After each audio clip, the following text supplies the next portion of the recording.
또 나중에는 그 한국의 피난민이나 고아나 이런 사람들을 위해서 미국 본토에 가서 그 모금 활동을 많이 하고 또 한국에 관련된 그 책도 쓰고 이렇게 훌륭한 사람입니다. 나중에 월남전에 종군을 했다가 라오스에서 콘도병에 걸려가지고 일직세상을 떠났어요.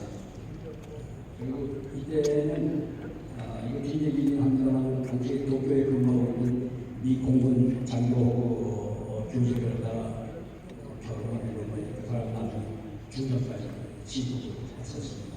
그 다음에 히미스가 이 마산 앞에 진동리 전투에 최초로 그 전투 현장에 가서 그 연대장이던 마이클리스, 이 마이클리스는 당시 25사단 이하의 27년 대장이었는데 6.25 때 정말 공을 많이 세운 사람입니다. 좀 이따가 이제 그 백성혁 장군님 얘기가 좀 나오겠지만은 그 다부동 전투 때도 이 사람이 와서 백성혁 장군님을 많이 도와줬던 그 사람입니다.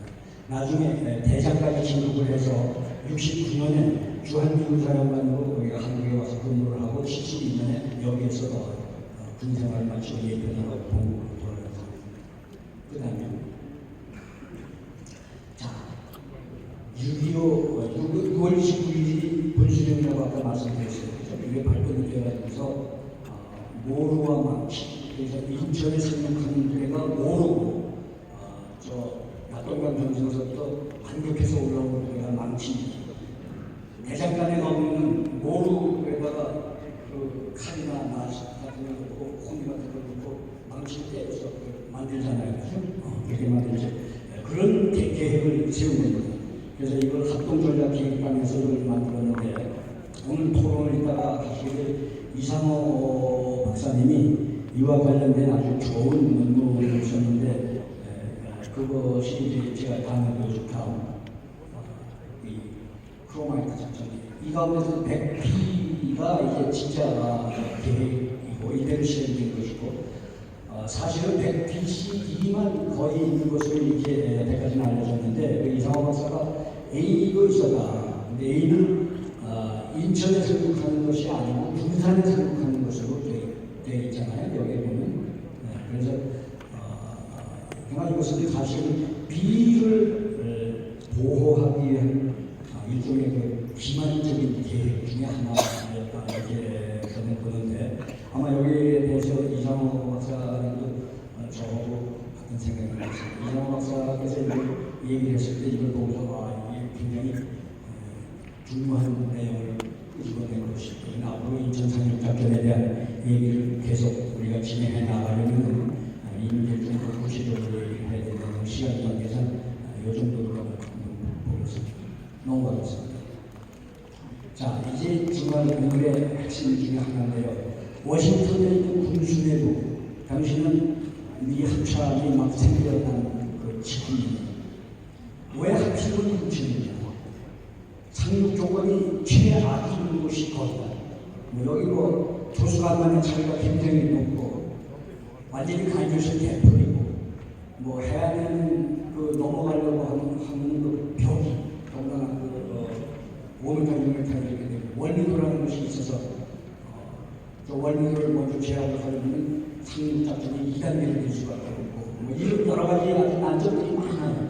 이런 걸 봤을 때 인천은 최악인데 왜 그를 가려고 하는데 그보다 조금 남쪽에 가면 군산이라고 하는 좋은 데 있는데 군산으로 가면 되지 않겠느냐 이렇게 워싱턴 군수내부는 얘기를 한 겁니다. 그 다음 그래서 특히 브래들리 합참장은 뭐라고 얘기하면 상륙작전을 한다니 상륙작전은 이제 2차 대전 때나 하던 거고 지금으로부터 5년이 지나고 이제 시대착오를 해서 그런 거 갖고 되지 않지 않느냐.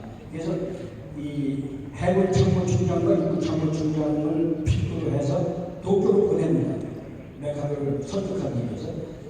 그래서 거기 가가지고 이 해군 총장을 인천에 군산으로 들어가면 왔기 때문에 그 육군 총장도 같이 거들어요. 모루와 망치 사이가 저 부산 교도 쪽과 인천 사이가 거의 260km 직선거리고 너무 멀리 떨어져서 이게 연결하는 데 난점이 있다. 그리고 부산을 차원에 가자.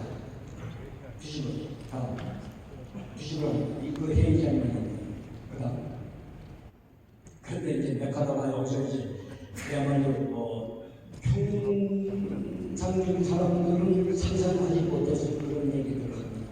자, 접근주로는 지금 부산 정도에 가 있으니까 인천 방어가 미약할 것이다. 그리고 당신들이 얘기한 그 취약점이야말로 기습 효과를 크게 발휘해 줄 수 있다. 그러면서 자기가 태평양 전쟁 때 그런 상륙작전을 87회나 한 적이 있거든요. 그때 내가 해보니까 미국 해군이 정말 능력이 뛰어나더라. 나는 미국 해군을 신뢰한다. 그래서 저기 빨간 글자가 뭐냐면 사실 해군 자신보다 내가 더 해군을 믿고 있는 것 같다. 이렇게 해버립니다. 이게 해군 입장에서는 볼 때 되는 말이죠. 그렇죠? 너희들 스스로 해군의 능력을 너네가 믿는 것보다 내가 너네를 더 믿는 거 아니야? 그러니까 반론을 제기한 사람들이 얼굴을 긁지 못하게 만들었거든요. 한 마리가 잡아요. 그래서 군사는 그렇게 보이지만 그건 불충분 포위에 지나지 않고 또 인천에 설립해서 서울을 팔아난다는 것을 군사적인 차원을 넘어서서 정치, 경제, 심리적인 효과까지도 극대화했습니다. 그러니까 인천을 많이 가야 돼요. 그랬는데 그러면서 뭐라고 하냐면 이런 얘기가 나와요. 전 이게 여러분이 꼭 좀 들어야 되는데 이 사람이 아주 철저한 반공주의자이고 그 다음에 유럽 우선주의가 주도적이었던 미국 안에서 소수지만 아시아주의를 해야 된다고 하는 주장을 했던 사람입니다. 자, 지금 우리는 자유시장의 흥망의 분기점에 있다. 공산주의자들이 세계를 지배하기 위해서 첫 번째 디딤돌로 한반도에서 이 전쟁을 일으켰다. 여기서 패배하게 되면 아시아의 패배가 유럽의 문제죠. 유럽의 패배가 연결되지 않는다고 누가 장담하게 됩니다. 여러분이 우리처럼 만일 이 작전이 실패한다고 하면 현장에 내가 있을 테니까 내가 작전을 중지시키고 철수를 지시하겠다. 그렇게 되면 우리가 있는 피해라고 하는 것은 내 명성에 손상이 가는 것 말고는 없지 않냐. 이 정도로 자존심, 이 정도로 명예심이 있는 사람이에요. 그러면서 뭐라고 말하냐면 이 작전은 반드시 성공한다. 그래서 10만의 인명을 보존할 수 있게 될 것이다. 그 다음 그런데 계속해서 이 워싱턴 수뇌부는 대통령을 포함해서 군 수뇌부들은 전부 결정을 못 내줍니다. 허락을 안 해주는 거예요. 그리고 9월 7일에 지역 통첩이 오는데 이때는 낙동강 전선에서 소위 북한군의 9월 공세가 막 이루어질 때입니다. 자, 상황이 급변했으니 모든 문제를 백지에 돌리고 재검도 하는 게 어렵다. 근데 브래들리가 사실은 맥카더보다 12년 이상 후배인데도 무엇 때문에 그렇게 인천을 고집하냐. 맥카더가 나는 이것밖에는 내가 주장하고 싶은 게 없다. 이게 결정적인 지역이기 때문에 이렇게 얘기하면서 작전을 하는 거라. 자, 그렇게 해서 인천선을 성공을 했죠. 어느 교회가 나중에 그러는데 맥카더가 말하기를 인천사건은 5,000군데 일 도박이었다고. 근데 그게 성공을 한 거예요. 이 사람은 군사적 천재일까요? 아닐까요? 제가 보기엔 아까 얘기한 1%가 아니라 0.001%에 들어가는 거예요. 카더라고 하는 사람은 역사적인 부분은 알렉산드로스, 시작 또는 나폴레옹 이런 사람들의 중앙 역할을 합니다. 그래서 이렇게 일본으로 부산으로 여기서 또 부대들이 전부 1차적으로 이동을 하죠. 그 다음에 기만하기 위해서 여러 군데서 작전을 또 다른 걸 벌립니다. 감사기도 하고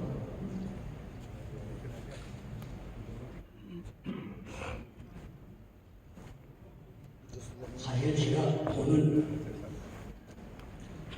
유통기한이 좀 지났는데도 불구하고 여기 나와서 얘기를 하다 보니까 이렇게 몸이 장면이 너무 그래서 죄송합니다. 인천에서는 이제 해병대 이해연대가 하게 설립을 하고 그 다음에 나머지 사단, 14단은 뒤를 위해서 합니다. 이런 내용들이 조금 더 자세하게 보고 싶으면 저희가 돌아가셔가지고 제가 그 책에서 나왔던 내용들이 조금 더 자세하게 되어 있으니까 그걸 한번 보시면은 제가 얘기한 거하고 하면 연상이 되실 겁니다. 그 다음에 메카더가 가운데 있고 또 오른쪽에 있는 게 이제 그 상륙부대인 19단의 군단장이면서 메카더의 당시 유인군 사령부 참모장을 했던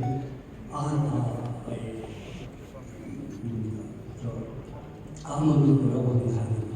아몬드인데 그 AL로 이렇게 발음이 나가기 때문에 많은 사람들이 알몬드 이렇게 말하고 파머라고 하는 또 PAL을 이렇게 팔머라고 하는데 LA 부분이 이제 해야 되기 때문에 그냥 아몬드라고 부르는 것이 맞습니다. 그 다음에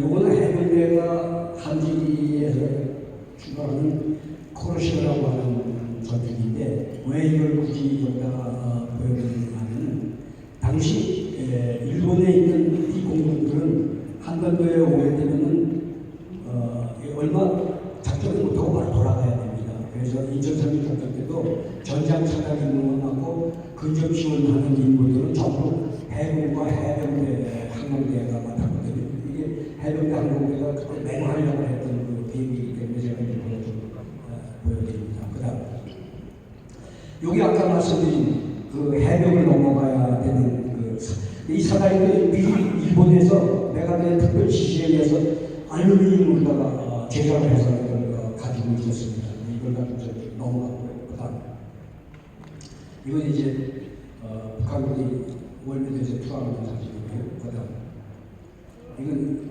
우리 한국 해병대가 후속 상륙을 하는 그런 사진입니다. 그 다음 이건 이제 보급품과 추가 병력들이 이제 상륙을 사실 이 사진만 봐도 조건이 굉장히 열악합니다. 사실 이 큰 부대들이 상륙하기에는 참 열악한 그런 걸 볼 수 있습니다. 그래서 넘어가겠습니다.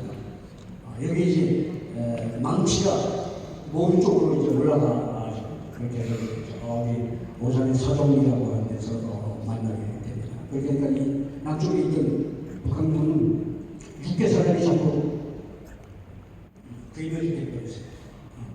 한 번에. 그 다음 포로들이죠. 그 다음 사진이 더 중요한데 그 다음에 포로들인데 전부 민간 복장을 하고 있어요. 그죠? 언제 민간 복장을 뺏어내고서 뿔뿔이 흩어서 대학을 나옵니다.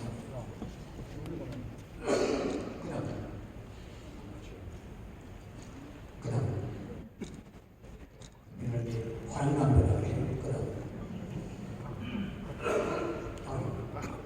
자 몇 년까지는 좀 아마 이상한 박사님들 얘기할 것 같아요. 서울 바람이 좀 늦어지긴 했어요. 우리가 예상한 것보다. 그러나 메카더는 아몬드에게 서울은 중요한 건물도 많고 또 역사적으로 중요한 시설들도 많으니까 폭격을 할 때 조심을 해라. 조심을 하다 보니까 아무것도 있었죠. 그 다음에 메카더는 해임을 당했는데 4월 12일에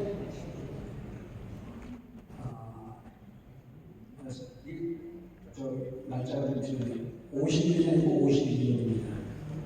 52년 4월 12일에 해임되는데 본인에게 직접 해임하겠다고 하는 대통령이나 다른 문서의 통보가 온 게 아니고 라디오를 들었어요. 자기 전속 보안이 라디오를 듣고 그러니까 이거 지금 굉장히 모욕을 당한 거죠. 그다음에 중국은 계획을 예측 못했다고 하는 비판도 받고 만주를 북극해서 했는데 그렇게 되면 3,000년이 일어났을 거라는 비판도 받는데 제가 볼 때는 이런 것들이 전부가 다 사실은 메카도를 이 평행하게서 되는 것이나 이런 것들이 그 책에 있으니까 나중에 여러분이 봐주시기 바랍니다. 그 다음 이게 이제 해외로 본국으로 돌아와서 19일날 의회 상하는 연설을 하는 거고 그 다음 여기 연설 그 다음 이게 이제 뉴욕에 당시 인구가 750만 정도인데 700만 명이 나왔어요. 메카도를 환영합니다. 그 다음 버지니아 노포크에 가면 이렇게 그 부부가 석관이 이렇게 들어있는데 파리의 앵발리 군사박물관을 가시면 나폴레옹 석관이 저거 비슷하게 되어 있어요. 충질들은 또 충질감은 공통점이 있는 것 같습니다. 그 다음 이게 인천에 있는 동상이고 그다음 마지막으로 제가 여러분께 꼭 드리고 싶은 얘기가 있어서 그걸 보여드리겠습니다. 그 다음 우리는 휴전선이 그냥 군사분계선이라고 생각을 합니다. 단순한 군사분계선이 아닙니다. 휴전선은 문명과 야만의 경계선입니다. 이게 무슨 뜻인지 제가 설명을 하지 않겠습니다. 이걸 지켜야 됩니다. 이걸 잘 지켜야 됩니다. 그렇게 해서 이 문명의 경계선이 북쪽으로 올라가야 되겠죠. 남쪽으로 내려오는 게 아니라 야만의 경계선이 되야 되겠죠. 제가 시간이 좀 너무 많이 써서 제가 흥분해서 그렇게 됐습니다. 죄송합니다. 마치겠습니다.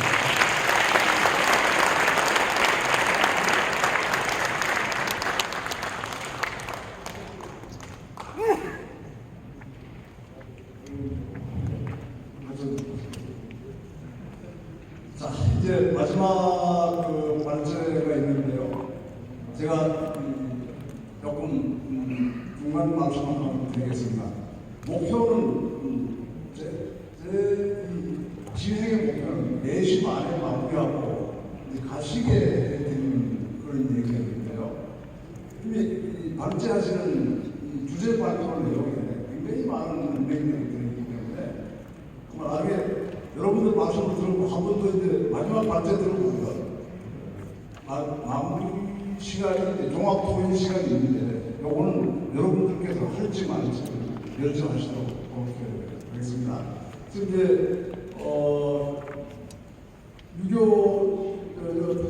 유교 나오셔가지고 마지막 백선엽 장군의 발제를 하실 텐데요. 하시고 나면 세 분의 토론자분이 계세요. 이분들 말씀도 중요한 얘기인데 그분들의 말씀을 1분 정도 여기에 들으시고 그 다음에 토론 마지막 토론 할 것인지 그거는 여러분들이 결정하시고 그렇게 하겠습니다. 자, 이 구광용 박사님 모시겠습니다. 아까 제가 조금 순서를 바꿨는데 정말 죄송드리겠습니다.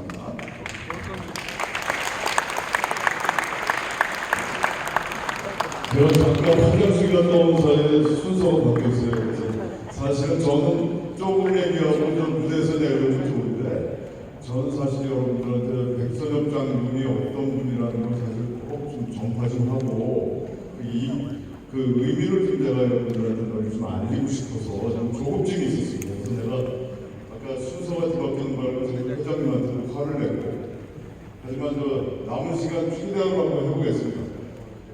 저는 사실 저 박사라고 써있는 박사가 아니고 작가입니다. 전 중앙일보 베이직 특파원을 했고 지금도 중앙일보에 나와서 조선일보에다가 매주 금요일날 차이나들보면 연재를 하고 있어요. 그래서 직업적인 정체성은 저는 분명히 언론인, 작가고 차라리 작가이거든요.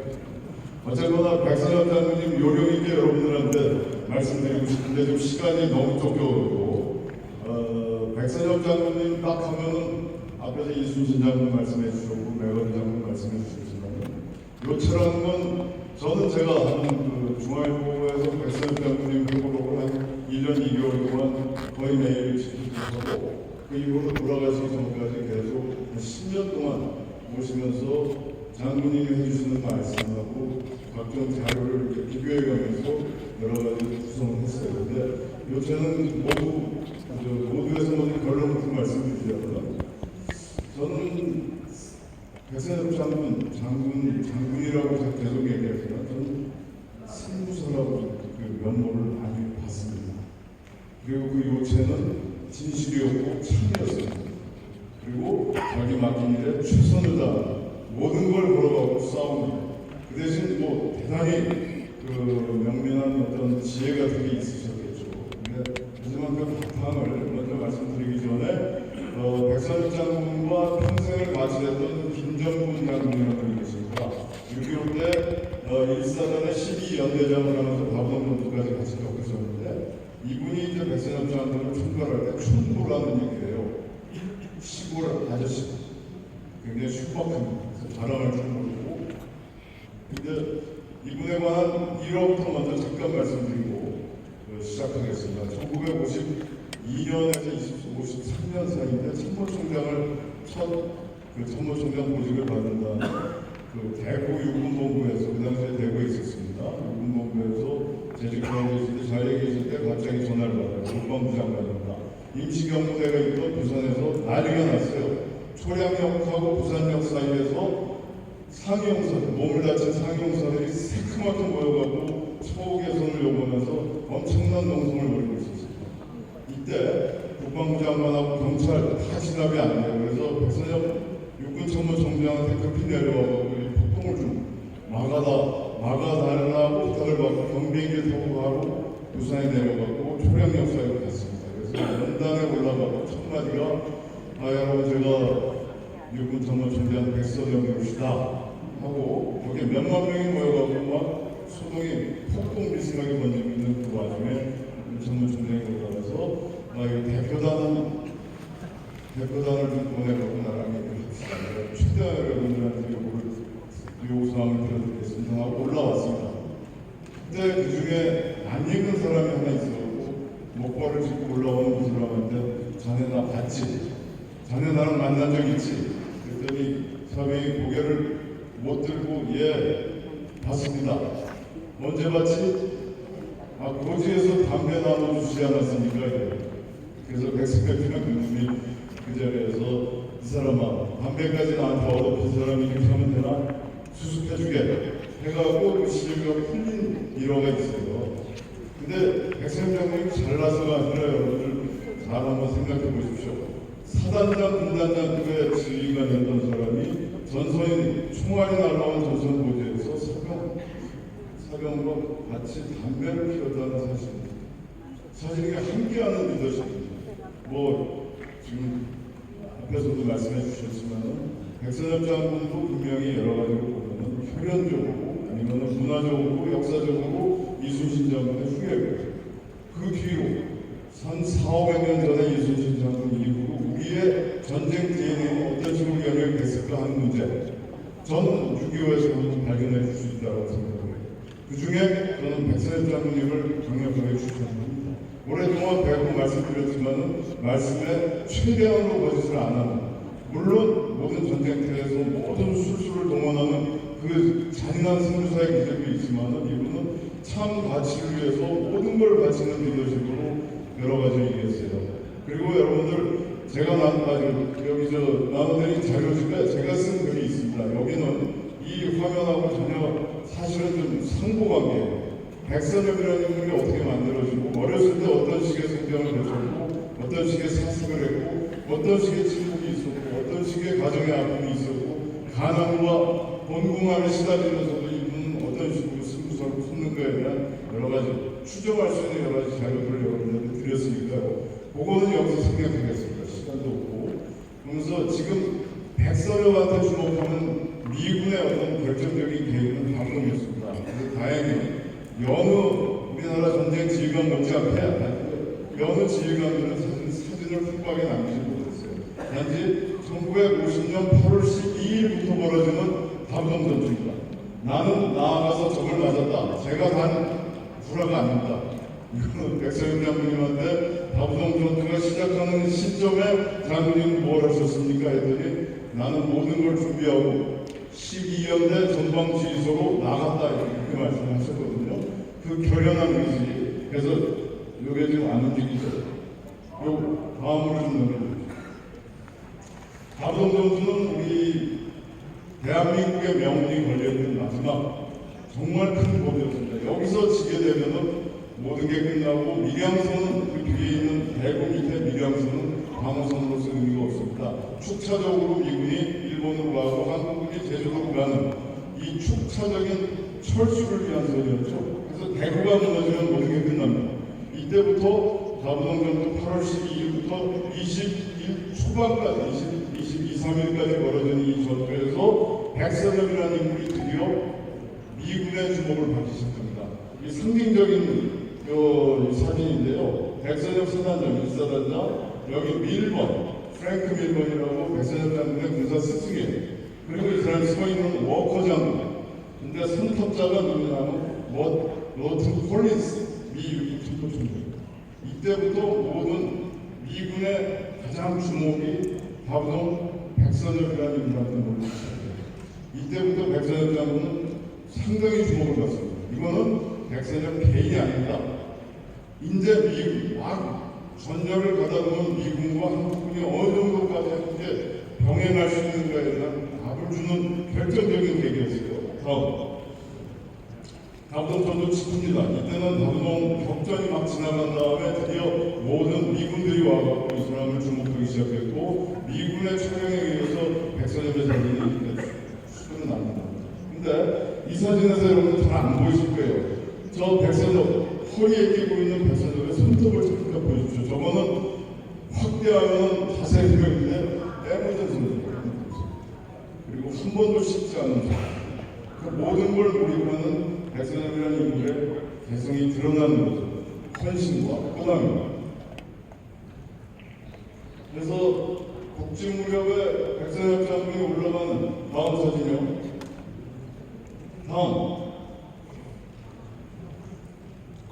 다음이요. 자, 이 사진 북진 시작하는 시점 어느 순간에 찍은 CP 커맨드 포스트 지휘소 사진입니다. 근데 제가 좀 휙 때려봤어요. 다음 사진. 자, 이 눈매입니다.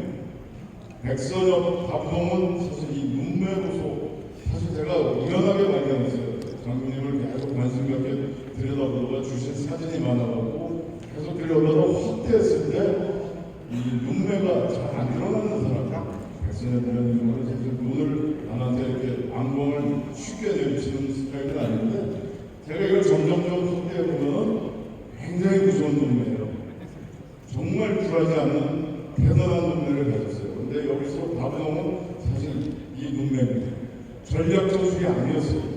그리고 다부동 전투 10여일이 지난 다음에 아군의 희생자가 일사단에 한 9,000명, 10,000명 정도 병력에서 2,390명 됩니다. 사망자가. 그리고 저 북한 측은 5,500명으로 많긴 많았죠. 어쨌거나 이 눈매 속으로 이 뚝심, 그리고 나를 던져서 싸우겠다라는 의지 같은 게 그 이후 백선엽 장군님이 하신 말씀 전체적으로 추정을 해보면 거짓이 거의 없는 분이에요. 근데 이분은 어쨌든 이 각오로 싸우고 다부동에서 드디어 이겼습니다. 그 다음에 이제 우리 낙동강을 자리거라 전우의 시체를 밟고 넘어온 노래 있죠? 사실 초통령 넘어가는 그 군대 진행로가 일사단은 드디어 넘어가고 드디어 혈로를 뚫고 낙동강에서 부상한 일사단에 의해서 전체적으로 전선이 부상합니다. 이때 다음 사진이요. 백선엽 장군의 이 분투는 사실은 미군이 절대적으로 한 1개 사단이 1,000대 넘는 트럭을 갖고 있었는데 비해서 백선엽의 일사단은 국내 사단이 그렇습니다. 별로 좋지 않은 트럭 한 60대에서 70대를 갖고 있었습니다. 그래서 평양 진공로에 올라갔을 때 작전 계획을 변경해달라고 읍소까지 하면서 일군단장한테 작전 계획을 변경했습니다. 드디어 일사단이 주공로에 서고 미1기병사단은 필리핀에 처음 상륙한 군대고 부대고 그 일본의 첫 상륙한 최고의 엘리트 사단이었죠. 그 사단을 경대를 하는데 밤낮을 걸어가고 평양 성부에 입성을 하죠. 다음입니다. 백선엽 장군이 그 길가에 서가고 그 사단 장병들을 독려하는 장면입니다. 일사단의 행진 모습이고요. 그리고 성별이 첫 입성을 하고 그다음에 평양 시내로 진격하기 직전에 군사 스승이라고 백선엽 장군이 스스로 말씀하신 밀번 프랭크 밀번 일군단장 수구의 모습입니다. 그 다음에 그리고 이제 평양 시간이 지닌 직전에 여기 인사단장 보이시죠? 여기 열심히 싸우고 계셨습니다. 어쨌거나 평양 진공을 하셨고 그다음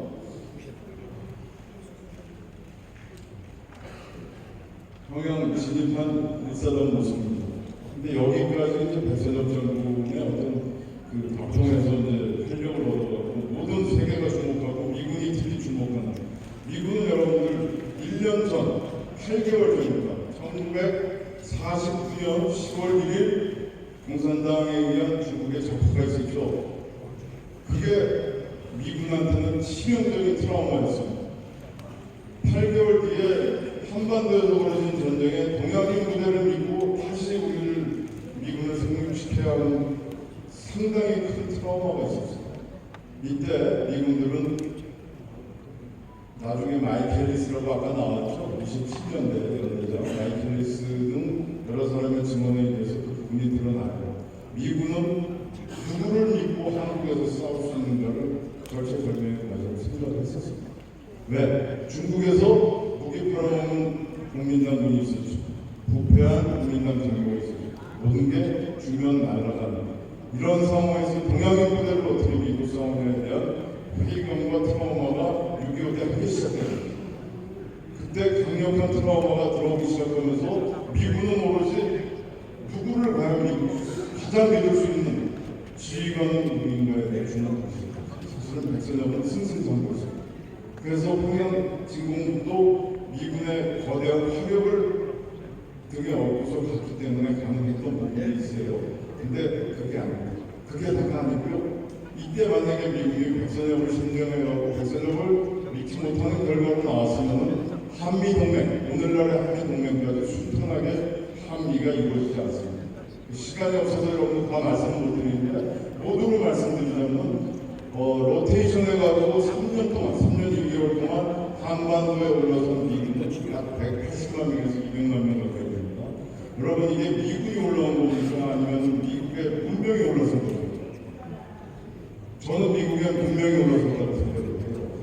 그거는 미군이 담고 있는 미국이라는 모든 요소가 180만 명 내에서 200만 명의 로테이션에 의해서 이 땅에 비로소 내린 겁니다. 문명의 비가 내린 거고요. 그거는 제가 볼 때는 이때 한미연합작전이 가장 원활하게 이루어진 백선엽에 의해서 오로 흡수가 됩니다. 자, 이후로 올라가십시오.